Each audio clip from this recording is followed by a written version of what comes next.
very strongly, and he's done a really fantastic job as president. He's unified the country in a very short period of time. I'd say like a year and a half, about a year and a half.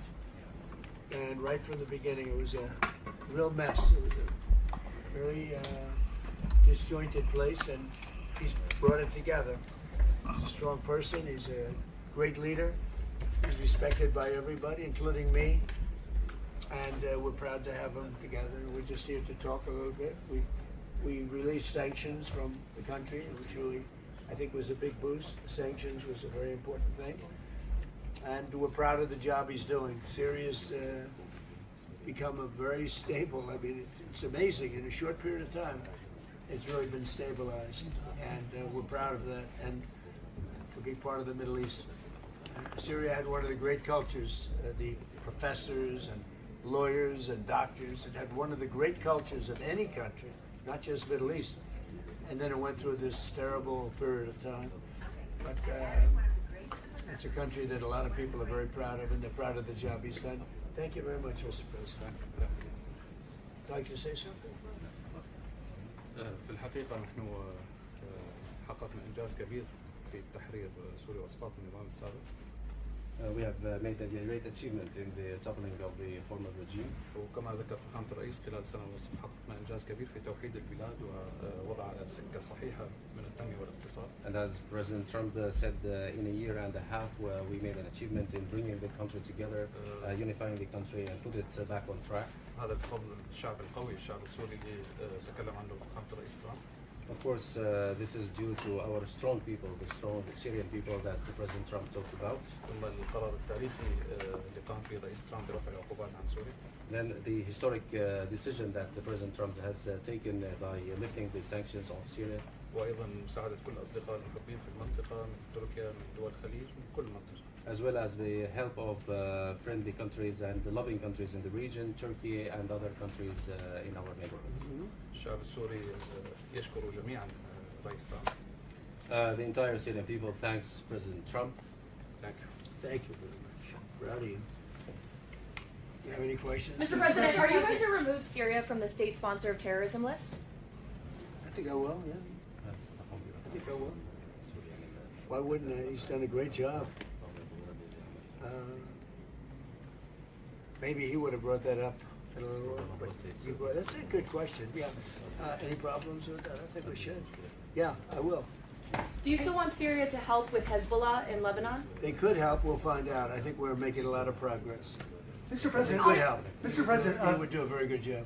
Prime Minister Netanyahu has been critical of aspects of your relationship in the last couple of days with President Erdogan of Turkey. He said that Erdogan has imperial ambitions on neighboring countries, presumably including Syria. Well, he hasn't been involved with Syria. If you think, he hasn't been involved with Israel at all. And he's left it alone. I wouldn't say he's a friend, because he's not a friend of, as you know, of Netanyahu, of Bibi. They don't get along, I think. But, for me, he's been great. Look, Turkey's been fantastic and a fantastic ally. They're also a NATO country. And Israel, we've done, no president's done as much for Israel as I have. Nobody even close. If you look at, just look at all the things with Jerusalem, all the different things that we've done. The Golan Heights, I did things, nobody has ever done anything for Israel like me. And we've made tremendous progress. And we've made a lot of progress with Iran too. Wiped out their military, but they should have been done 47 years ago. And if I could, do you think that that Prime Minister Netanyahu should be reelected? There's an election coming in Israel, or would you like to see new blood? I can tell you this: he's been a great wartime president. We worked as a prime minister. So we worked with each other very closely, and we went through a very big thing. We did a big thing together, and in my opinion, he's been a great wartime prime minister. I don't know anything about his politics. I'm not sure. I would think he should be popular because he did a very good job. We had and have a very good relationship. But he was a great wartime prime minister. If you had other prime ministers, you know what? There wouldn't be in Israel right now. You know that? There wouldn't be. It would have been blown to pieces by Iran. If you had a weak prime minister, you wouldn't have. And if you had a different president, I guarantee there wouldn't be and Israel wouldn't exist today if you didn't have me as president. Mr. President, you said Data from the Energy Information Administration revealed that U.S. crude oil production set a new record in the month of April under your leadership. That's right. Why is it important to keep hitting numbers like this at this moment in time? Why is it important that you were able to get this done and keep it on this trajectory? Well, when we decided to do this, it's called the denuclearization of Iran. We have to do it. We have to have. They're never going to have a nuclear weapon, and they admit they're never going to have it. But they behave badly. Always behave badly. There's something wrong with them. But when we did this, we thought oil would go much higher, and it didn't go very high. And now it's coming way down, and you're going to see oil drop very low. Now maybe we'll do some other things that could lift it a little bit, but I don't think it's going to lift it a lot at all. I think oil is coming down. There's tremendous amounts of oil. Scott, what would you say about that? Yes, so record production under President Trump in his first term. Now in his second term, the U.S. is an energy superpower. It's why we weathered the conflict better than anyone else. And just this weekend, Bloomberg wrote that there is an oil glut out there, and we think that safe, secure American oil maybe even should trade at a premium to the rest of the world. So we have, if you add it up, you take Saudi Arabia and take Russia, two big oil producers, we do more than twice as much. We do more than, so think of it, Saudi Arabia, Russia put together, we do more oil, and that's not including Venezuela. It's pretty amazing. And this all happened during my term. We started it at first term. Biden blew it because he had no idea what he was doing. But we are producing more oil right now than Saudi Arabia and Russia combined by almost double. Okay, any other questions? Mr. President, Yes. Yes, ma'am. you said that dealing with the Iranians is a waste of time. How do you plan to get the nuclear material and the nuclear assurances that you want? Well, we've already got the nuclear material because it's so far underground, nobody's going to be able to get it except us because we have the equipment that can get it. But I call it the nuclear dust. The nuclear material is so far down underneath a mountain, and now that's been determined, that it would take massive machinery that we have that no other country has. Mr. They can't President, get so it. you have no plans to go in, boots on the ground? Why would I go in now? I'd go in when they're completely either eliminated or whatever happened, or an agreement's made. Mr. President, Yes. if you cut off trade with Spain, does that mean that you're going to have to renegotiate a trade agreement with the EU? With who? With the EU, any past trade agreements you already have? We're going to see what happens with the EU. You know, they've treated us very badly for years, and they took advantages. Look, we're very close to those countries, right? And to everybody in the EU. The problem is they took advantage of the United States for years. It's like him. They took advantage of Syria. He's bringing it back. And I'm bringing the United States back. We have the greatest economy we've ever had. We have the biggest investment. 19.2 trillion is being invested right now in the United States. 3 trillion was the number, the record. Under Biden and under the past administration, they had less than $1 trillion for 4 years. We have 19.2 trillion in 12 months. Think of that. We have the largest amount of money being invested in a country in history. Pretty amazing. 19.2 trillion with a T. So, and they're building factories all over the country. I think yesterday Toyota announced they're leaving Mexico. And they're coming, I'm not that Mexico's thrilled about it, but they're leaving Mexico and they're coming to the United States to build what will be, I believe, the largest automobile plant either in the world or at least in this country. Mr. President, on oil prices Quick today. domestic question. You announced on Truth Social a couple days ago that Walmart was cutting the price for ground beef by 15%. How big of a deal is that for American customers this summer? So Walmart has agreed to cut their prices very substantially because things are going down. We're getting it down. We inherited very high prices. We inherited the highest prices in the history of our country, or 48 years to be exact, but I don't believe that. I think it's in history. So under Biden, they had tremendous inflation. Under the Democrats, we had tremendous inflation, record-setting inflation. And now, inflation is way down. Everything is great. we have the prices are coming down, but we inherited, they talk about they use different words to describe it. They had very high prices. The prices are coming down. And when the oil comes, the oil is coming way down. The oil dropped by 50% in the last month. And when that comes down, it brings everything else down. No, it's affordability. And they came up with the word affordability. Like, I take over, I'm there for one day, and they say, affordability, affordability. I said, I've been here for one. Remember with the eggs, the first day or 2 days later, I have my first news, and they talked about eggs. They said the eggs have gone up 5 times. I've been in office for one day. And I said, well, we'll have to do something. In fact, they told me not to order eggs for the Easter egg hunt at the White House. I should use plastic. I said, we're not doing that. And by the time we came, that was a couple of months later, that happened, and we ordered thousands of eggs. And right now, eggs are way down. The prices are way down, and they're coming down further. So they made up a phony word that they used. They said affordability. They're the ones that caused the affordability prices. I did, but I brought it down. And the oil is coming down very big. Mr. President, Brent crude is up slightly today on the A little announcement bit, yeah, that because we hit them. Anytime we hit them, it goes up a little bit, $2. is that what you mean? Is that what you meant when you said that we might see oil prices lift a little in A response little to? bit, yeah, $2, very little. It's down from, let's say, $135 down to $69. It's dropping, and everything else drops. As oil goes, so goes everything else. But anytime if we hit Iran, oil goes up a little bit.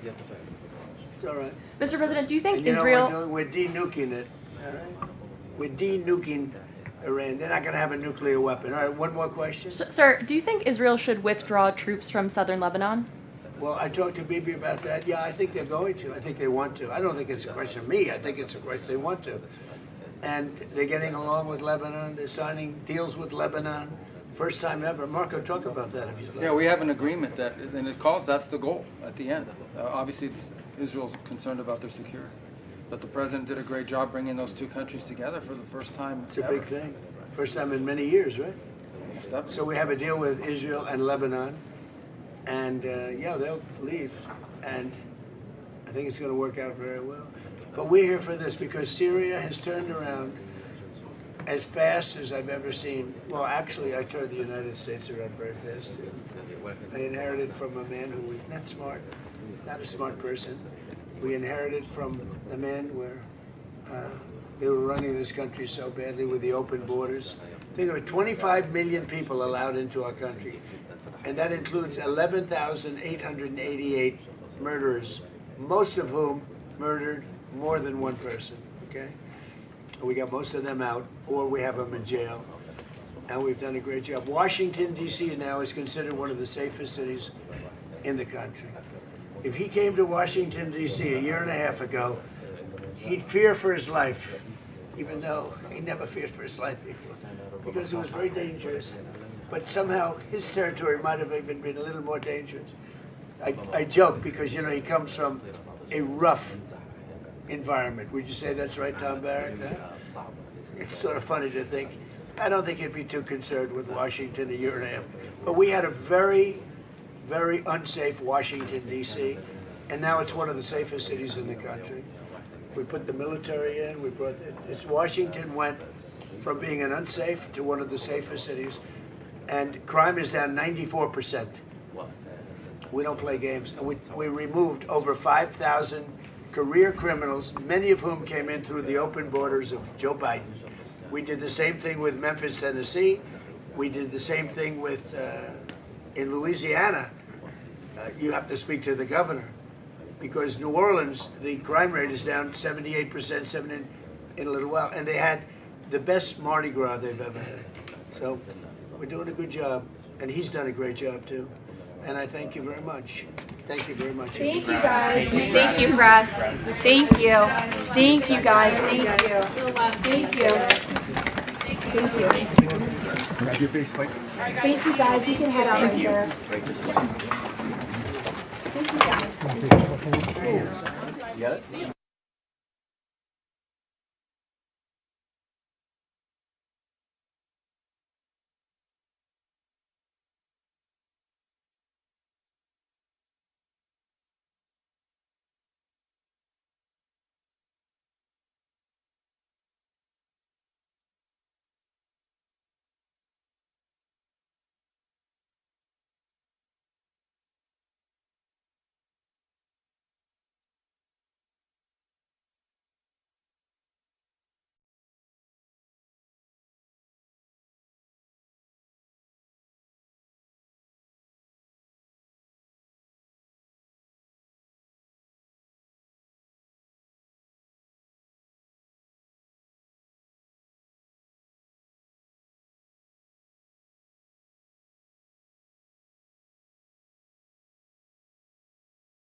This is an earpiece in case there's interpretation.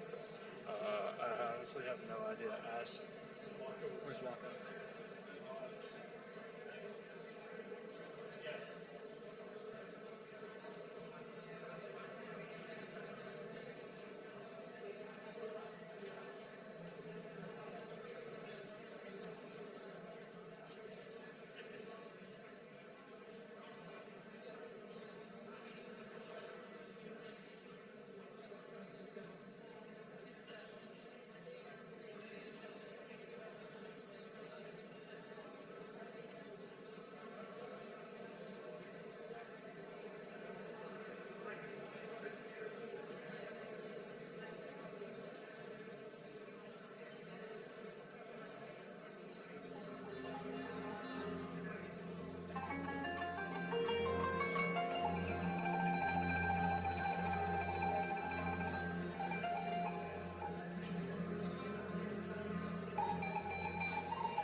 1 2 1 2. Can you hear me? 1 2 1 2.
I can hear you guys, but you guys can't hear me, right?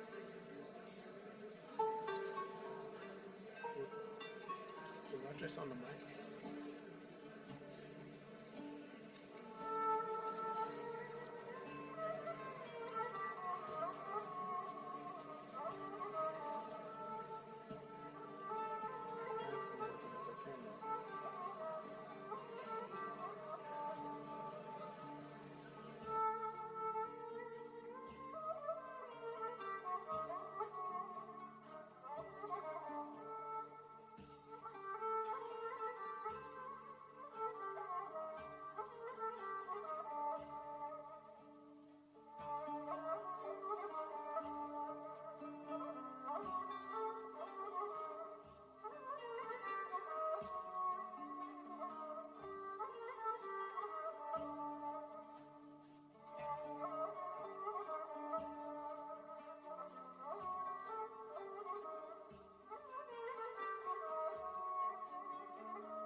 excuse me.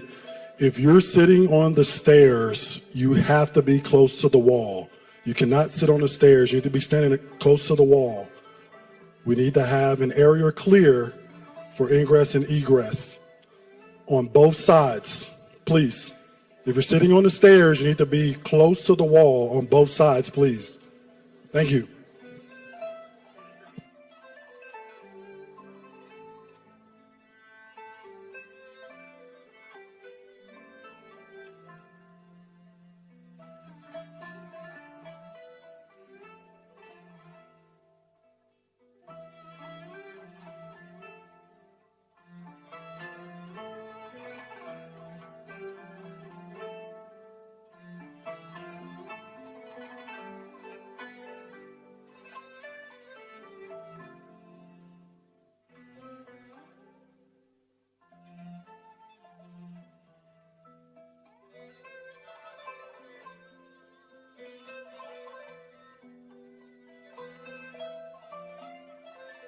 Merdivenlerin bir tarafı mecbur boş kalmak zorunda. Yoksa Sayın Trump açıklamaya gelmeyecekmiş. Bilginiz olsun.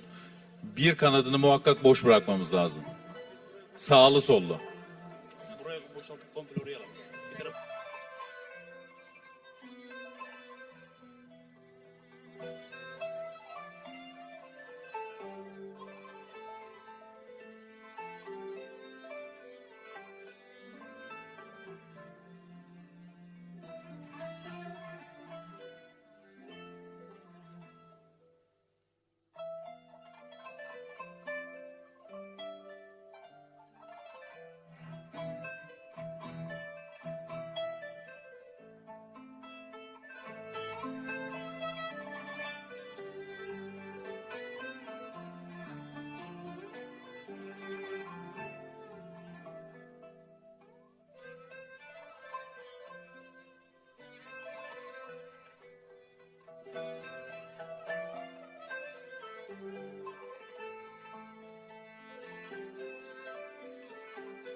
Ben çıkıyorum Ömer. Duyuyor musun? 2. Baktılar. Trump sorun dinleyecek yoktu. ya. Biliyorum. Evet 2'den çıkıyorum. Duyuyor musun? Tamam. Bir de 3.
Ladies and gentlemen, the 45th and 47th President of the United States, Donald J. Trump.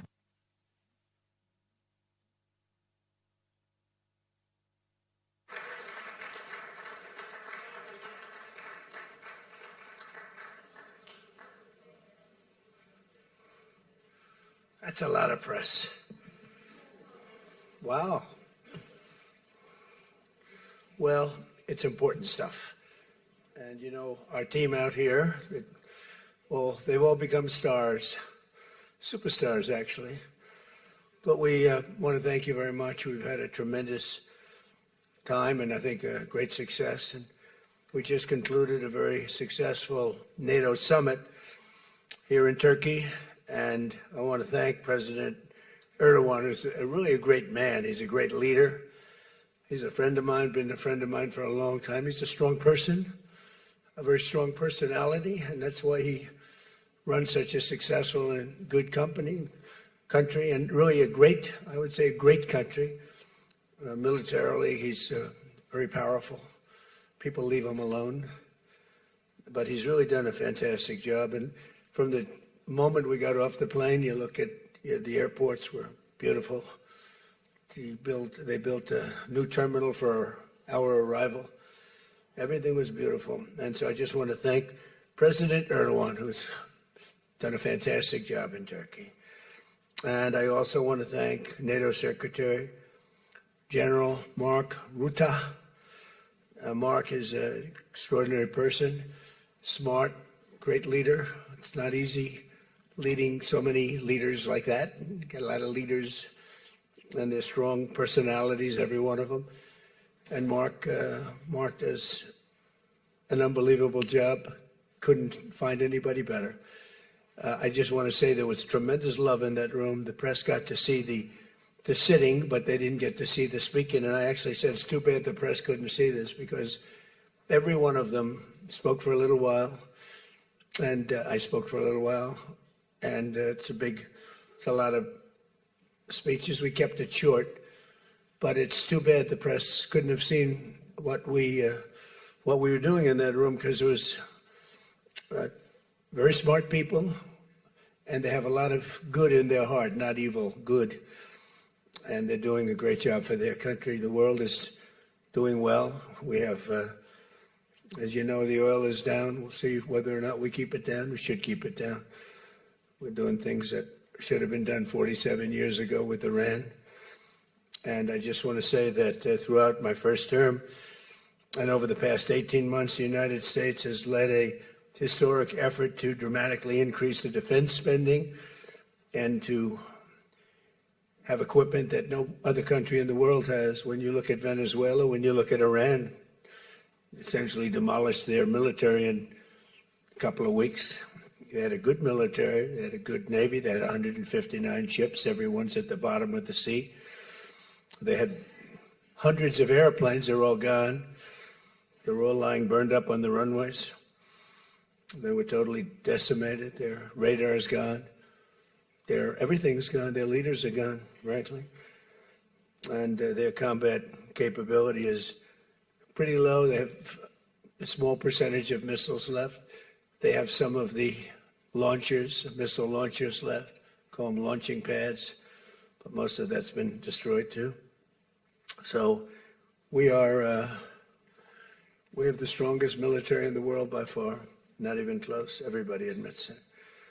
Last year's summit in the Netherlands was great also, and we achieved an unprecedented agreement to increase the annual defense spending, and it's the benchmark, raising it from 2% to 5% of GDP, which everybody said was impossible. And now they're all thanking me, and most of the countries have agreed to it. We have a couple of that didn't, but I have a feeling they're going to, and pretty quickly. In fact, today they were very positive. One of them in particular was, I didn't think, a good team player. Today was a great team player. As all of the leaders understand very well, the United States remains by far the largest contributor to NATO, monetarily and maybe otherwise, and the strongest military anywhere in the world. And they respect us as a country. Again, they didn't respect us 2 years ago. They laughed at us. NATO laughed at us. Everybody laughed at us. They don't laugh anymore. There's no more laughing. This year we invested a record $1 trillion in our armed forces, and we're going to be asking for $1.5 trillion coming up. We have the money being spent on the best equipment anywhere in the world. In the working session this morning, we discussed the progress other members are making toward the 5% target, and they're making great progress. Many of these countries are very rich, by the way. We don't have to feel sorry for them. But it doesn't mean they're properly protected. There's a big difference. Some have truly answered the call, and others are making big changes and will be answering the call. I think I can say in all cases they're going to be answering the call. And we'll be taking in over $1 trillion a year toward defense. And that's a tremendous amount of money. It's a big up. They were at 2%. They were actually at 1%. I got them to 2%. Then I wanted to get them to 5%. And we got up to 5% the last time. And they're, you know, just again, if you could have seen the respect and the love in the room, and it's love really for the country, for our country. I don't want to say me because you'll say, oh, he's so conceited. He's such a conceited person. But they do. I mean, you know, they like the job I'm doing. They said, sir, we love you. These are grown people saying that. Isn't that nice? Maybe, I don't know, maybe they're trying to get to me. And in the way they did, because there was tremendous unity in that room. And I urge all nations to accelerate their plans to get the benchmark as quickly as possible. The benchmark is going to be that 5% number. That's the number it should have been for years. As a result of the commitment we achieved last year, defense spending of other NATO members surged by more than almost $150 billion in 2025, and much of that money is being spent on American-made equipment. They all want American-made equipment. We're pushing very hard to have the defense companies, and they're great. We make the best equipment, the Patriots and the Tomahawks, and everything we have is considered to be the best. Not by me, it's everybody wants it. I wish we made it faster because we could sell as much as we could make. And as you know, I had Lockheed and every one of the companies, all of the companies who are Raytheon as an example, Boeing. So many of those great companies are now building plants. They had big plants, but they were using them 24/7. I said, that's not the way to do it. You have to build more plants. You don't have to just go overtime. No tax on overtime. Remember that, please. No tax on overtime. Those people are happy.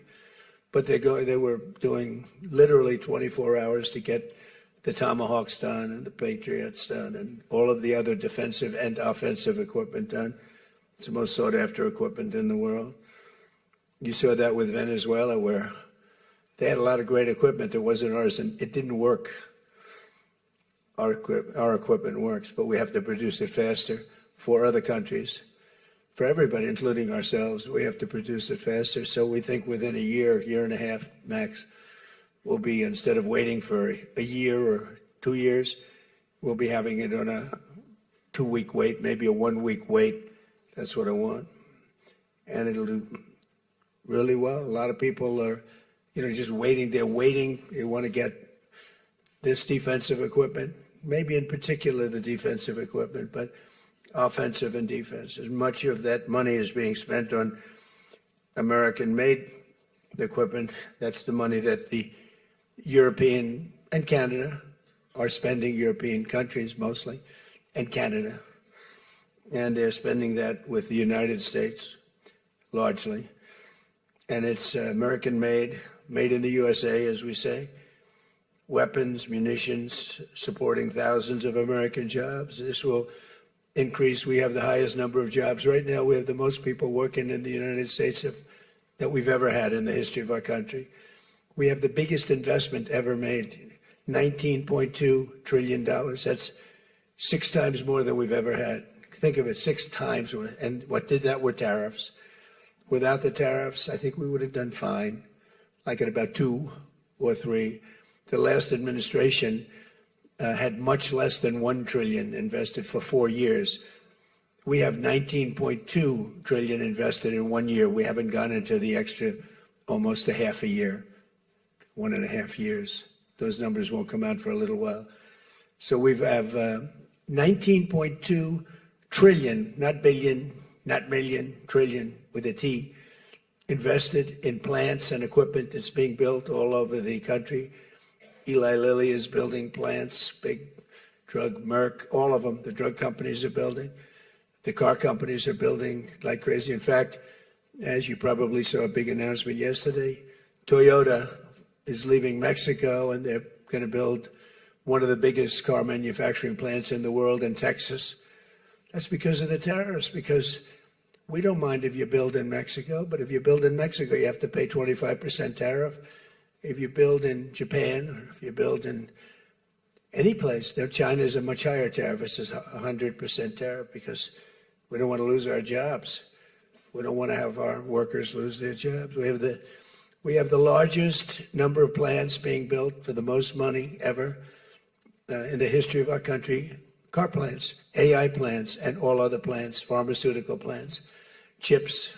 We're not giving anything. All we're saying is, if you don't start, we'll give them 1.5 to 2 years to build their plant. If they don't have that, they have to pay 100%, 200%, even 250%. If they make a chip, or if they make a car, if they make pharmaceuticals. So the pharmaceutical companies are moving in at record levels. There's never been anything like what's happening. Let me put it a different way, put it here in a more broad fashion. There has never been anything like has happened with this country or any other country in the history of the world. There has never been growth. There's never been manufacturing plants being built. We have so many being built. And in the big ones, like AI, some of the AI, we let them build their own electric plants. We force them to build. We don't want it because the old grid that we have wouldn't be able to supply. They need, just as an industry, more energy than the entire country produces right now, when you think of it, which is incredible. So take all of the energy that the United States produces and that one industry, which is so big, so powerful, it needs more than that. In fact, some people say almost double. So this was my idea. I said, you can never service that. You can't reinvigorate the grid. You can make it better, but nothing like that. You wouldn't be able to build. And we're leading China in AI, well, in just about everything. But we're leading China in AI. Even in TikTok, I was watching somebody say, oh, the TikTok deal, it's so bad well, because they say the deal was incredible, but they think the word that gets out is bad, except the numbers just came out, and I'm #1 on TikTok, and all I do is talk about communism, right? So it's sort of good. I used it to get elected, too. But, you have to get your word out. But the numbers came out just a little while ago, and I was #1, some ridiculous number. I never heard of numbers like that, but #1. And all these entertainers are number 27, 29. It's crazy. I don't even understand myself. But that means that my word's getting out about how great our country is, how successful our country is, and how bad communism is, and how bad these lunatics are that are running for election that don't sound good, don't think good, and don't look good. I don't see any looker. I don't see anybody with the look. You need the look, I guess. You need something, but they don't have it. And I think they'll fade fast. And it's not social democrats. This is not a social these are communists that are running. And they don't want God. They don't want successful things to happen for our country. They don't want to have a successful country. I think they're sort of crazy. As European nations rebuild their militaries, American equipment will be the largest beneficiary. The defense companies are going to be making most of that equipment. They want the American equipment because it works better. It's not a question of anything else. We make the best equipment in the world. And to that end, I provided other leaders with an update on the steps we're taking to rapidly scale up production in the United States. And they wanted to hear that because they don't really want to get it in 4 years, 5 years. They want to get it like in a week. And we'll actually be at a point like that in the not too distant future with the plants that are being built. The defense plants, it's incredible. Lockheed is building, I think, 5 Some of them are building 3, 4, or 5, and they're big ones. It's going to quadruple the output of we have with the munitions and the basic equipment itself, whether it's a Patriot or Tomahawk missile or any of the missiles that we make many missiles, different types, for different occasions. And just today at the summit, we announced $3 billion of new defense investments with U.S. companies.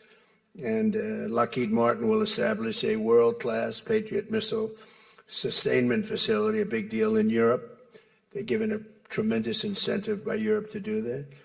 All goes to the benefit of us and Europe because they're getting the best equipment. Northrop Grumman is moving forward with the sale of advanced American drone technology. We're actually the leader in drone tech. A lot of people don't know that. We have the most sophisticated drones in the world.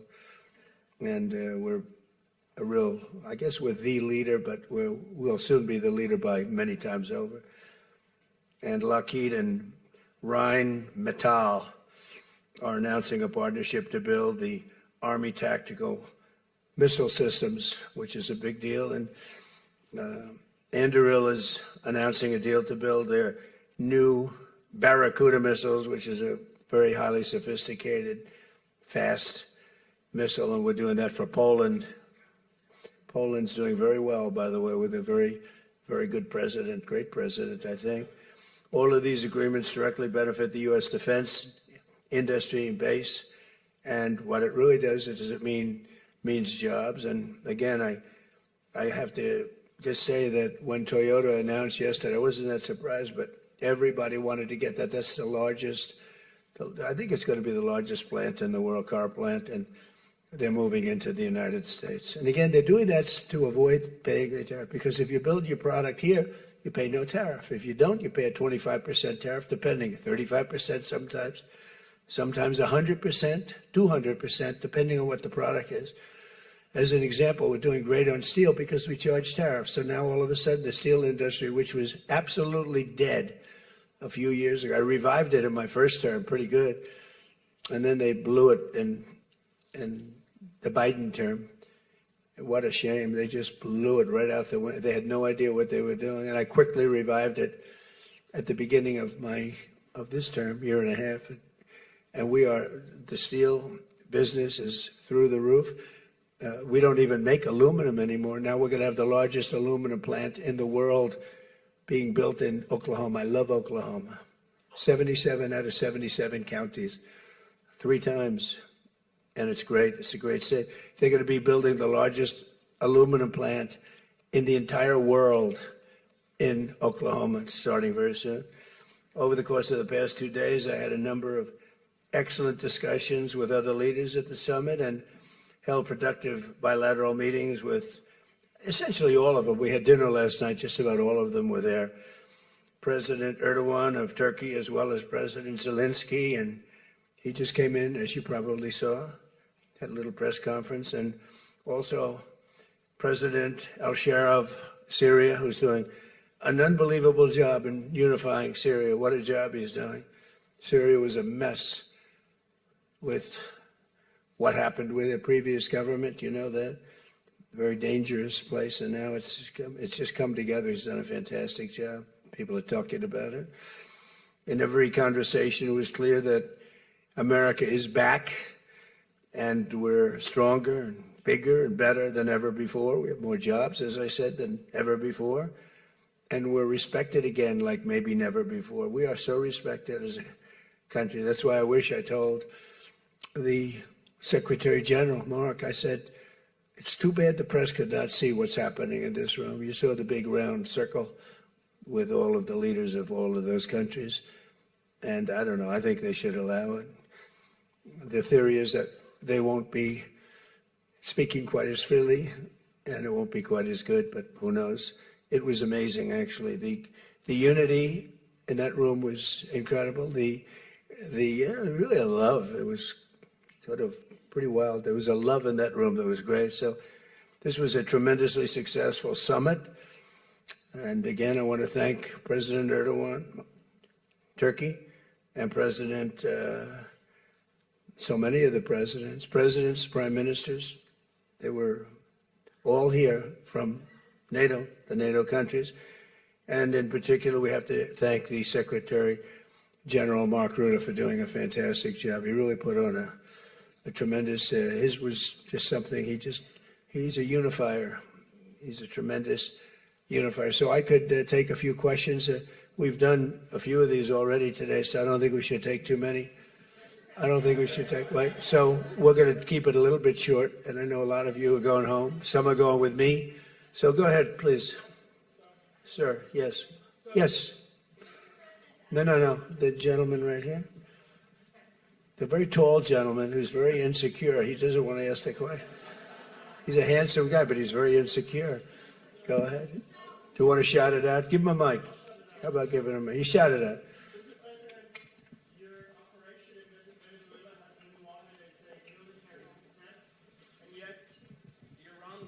Seems to be a strategic dead end for you. Why are you apparently unable to end the Iran war? So I think we're doing just the opposite. The Iran war has been a tremendous military success.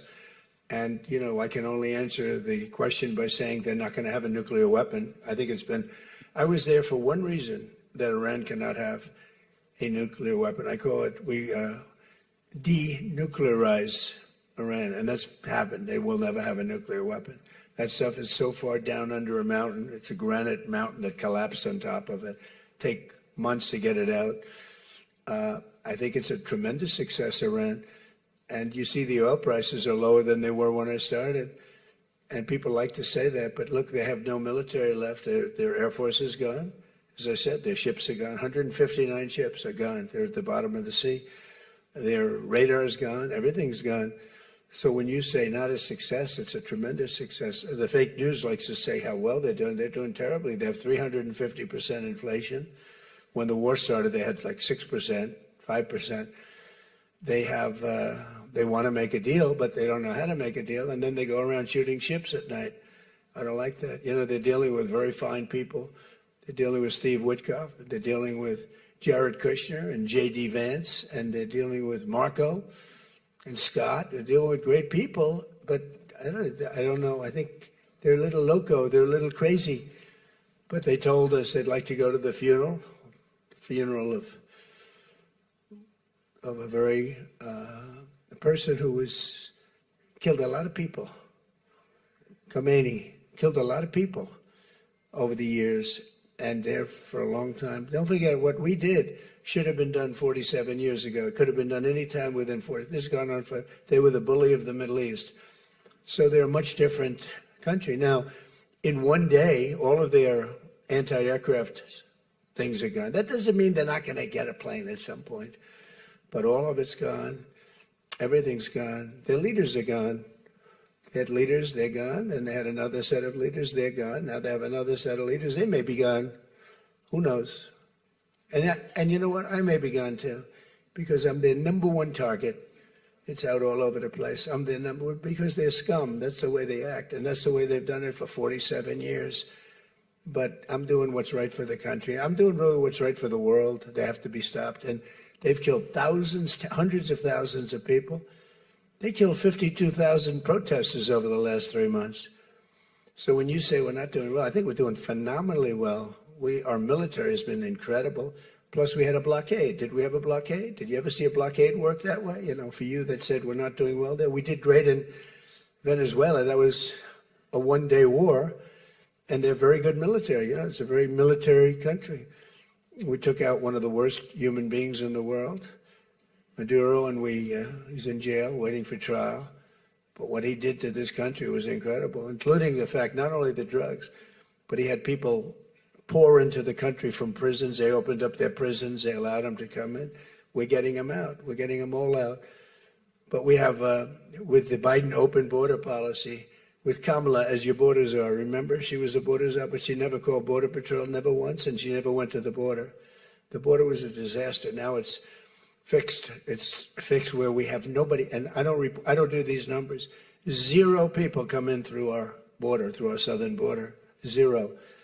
And that's been announced now every month for the last 12 months, 0. We had millions of people come in, under 25 million people, I think more than that under Biden.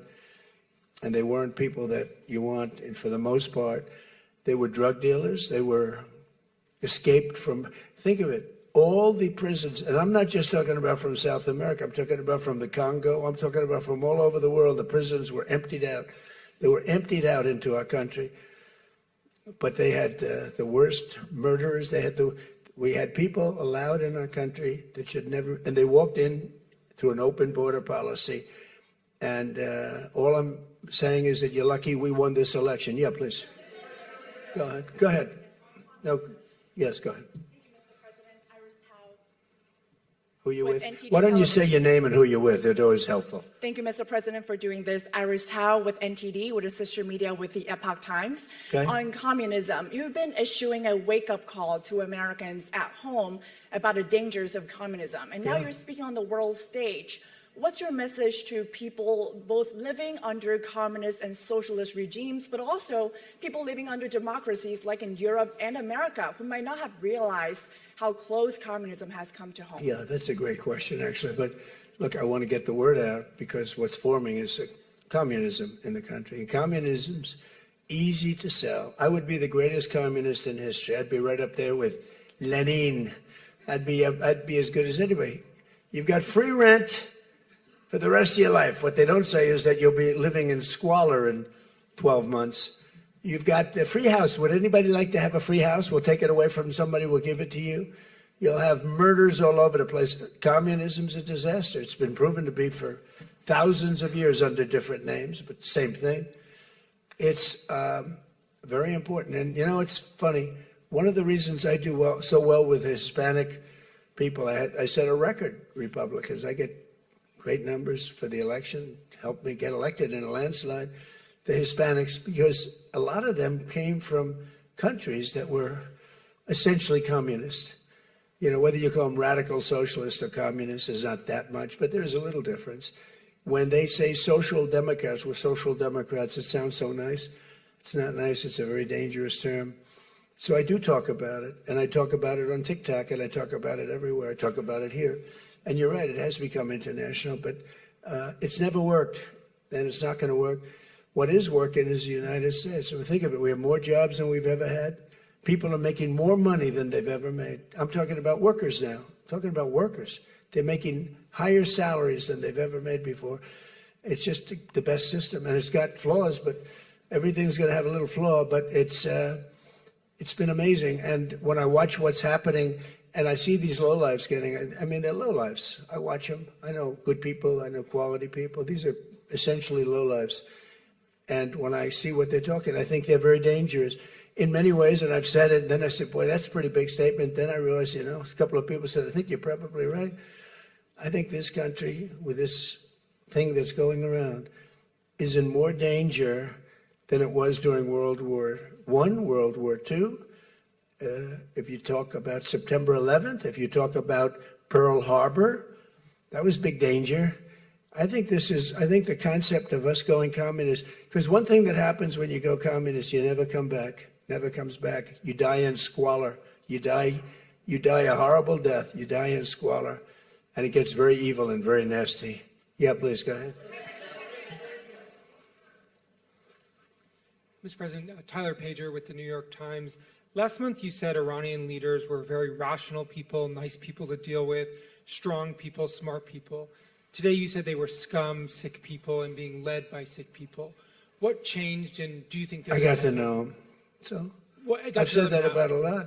Now, when you say rational, I think they're much more rational than level 1, level 2. Level 1 is gone, level 2 is gone.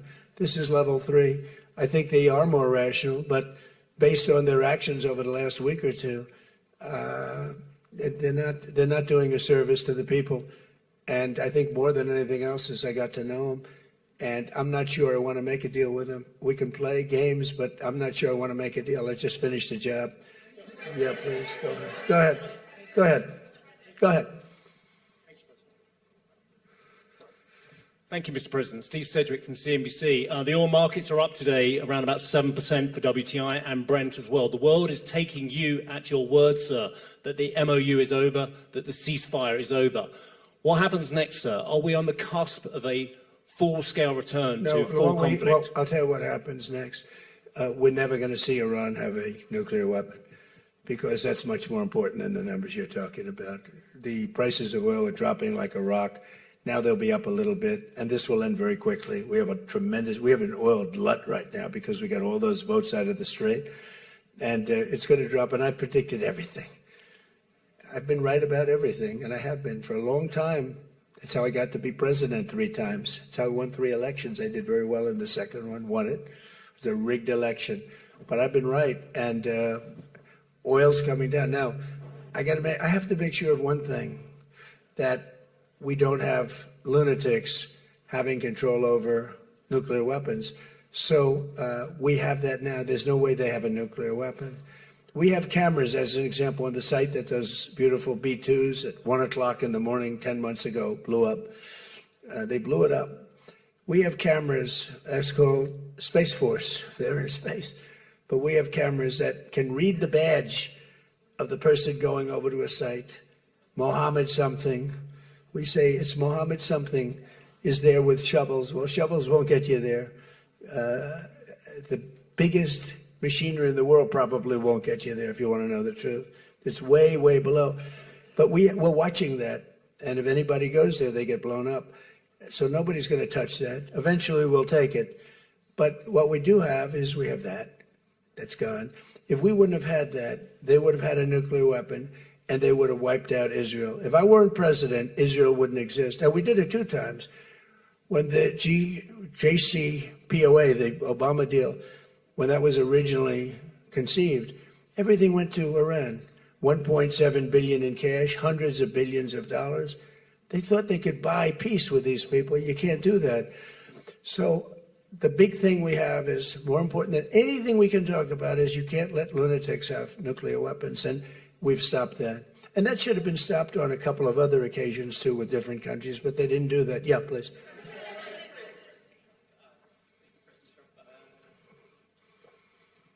Stephen Nelson from the New York Post. I'd like you to address speculation that you're leaving Ankara not in the new Air Force One because of security concerns involving Iran. You've spoken today twice about them possibly assassinating you and possibly being successful. Did that concern have something to do with it? Well, I speak about it a lot because, you know, the life of a president is very dangerous. It's 5.2%. You know what a race car driver is? 1/10 of 1%. A bull rider, that looks pretty dangerous to me. It's 1/10 of 1%. No, it's 5.2% is you don't make it. You should have told me, you're an excellent reporter. You should have told me that years ago. Maybe I wouldn't have run. It's a very dangerous profession.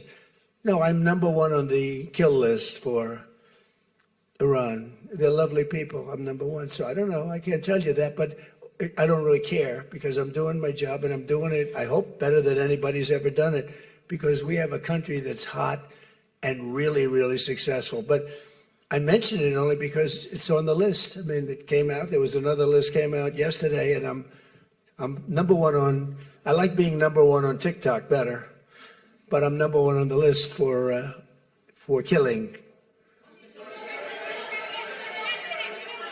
Go ahead. Hey, Sean McCreesh, New York Times. But why aren't you flying the new plane home? Say what? Why aren't you flying on the new Air Force One home? It's flying to Europe, to one of the big bases, 2 or 3 of the big bases, where we can show it to the people. And we'll be going home by normal methods. But we have it going to Europe to a couple of bases, actually 1 in particular, but it's going to go to a couple of bases, stop, so the soldiers can see it because it's truly magnificent. Yeah, please. Go ahead. You want to go? Okay, go ahead. Mr. President, Harici Media, Tunç Akkoç, Türkiye. Mr. President, it seems that the war with Iran may start again. What do you expect from your European allies? I don't think it's going to start again. I think it's going to go very quickly. They hit a couple of ships, and so we hit them much harder. When they hit, we hit 10 times harder. You know, we hit much harder than they do. We have a lot better equipment than they do. We may even, somebody asked before, do you think you'll hit them tonight? I said, we might. Yeah, we might.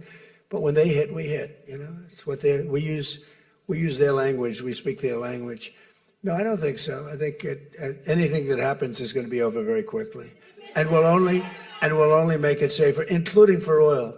Oil is going to be very free, very easy, and it's going to happen very fast.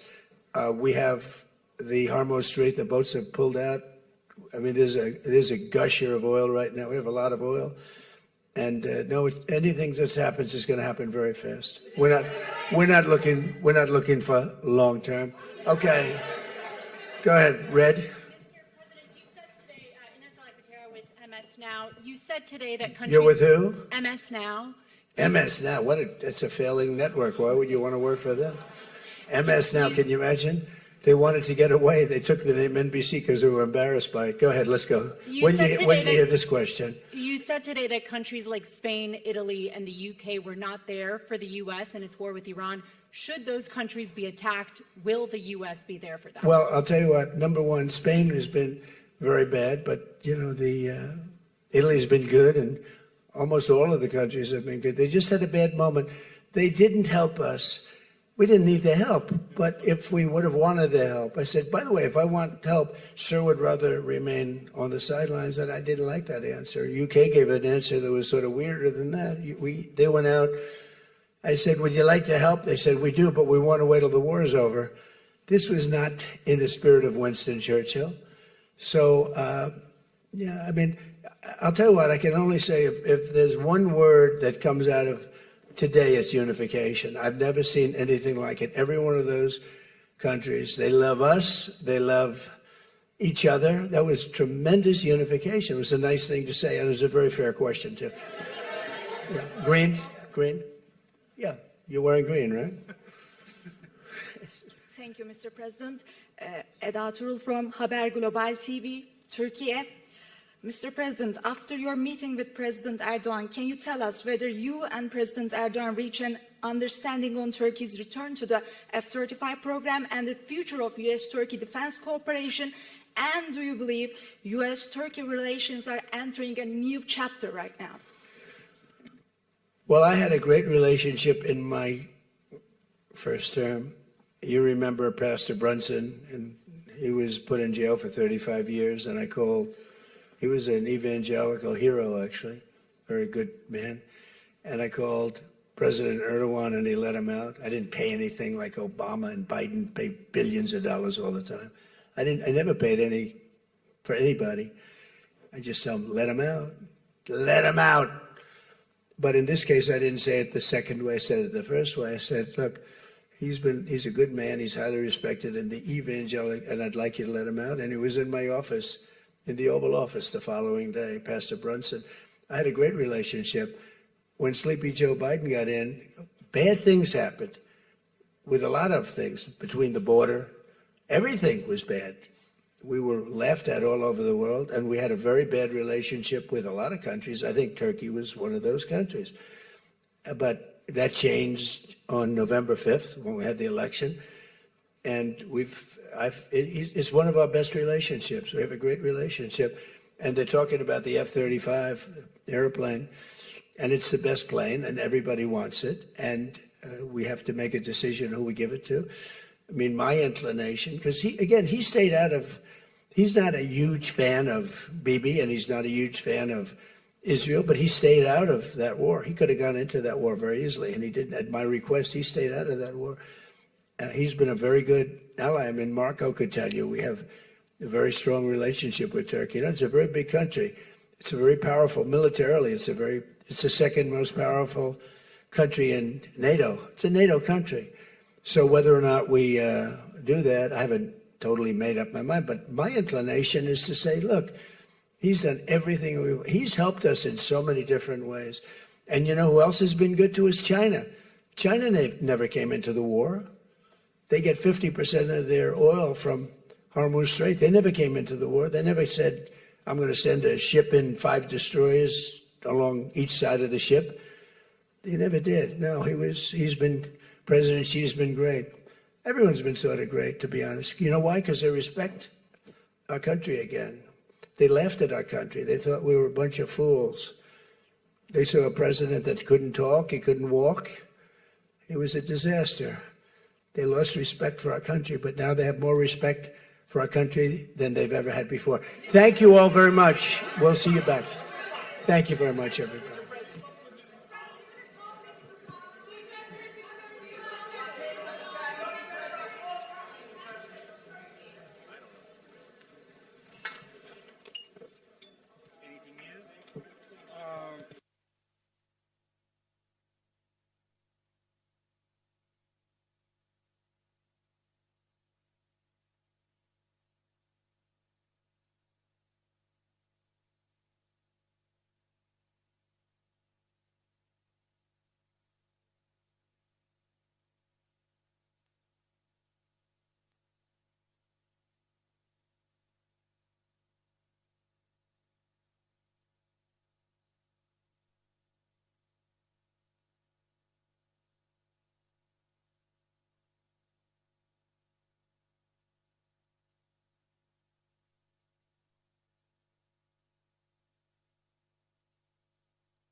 Dear press members, the press conference of His Excellency President Recep Tayyip Erdogan is starting in 5 minutes.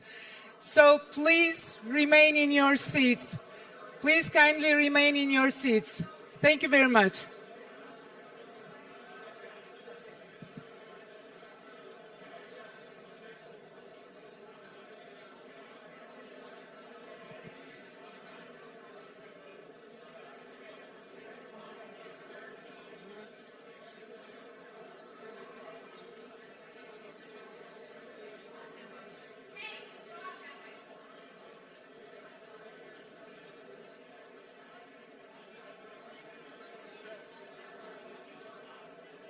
Şuraya hemen çekelim.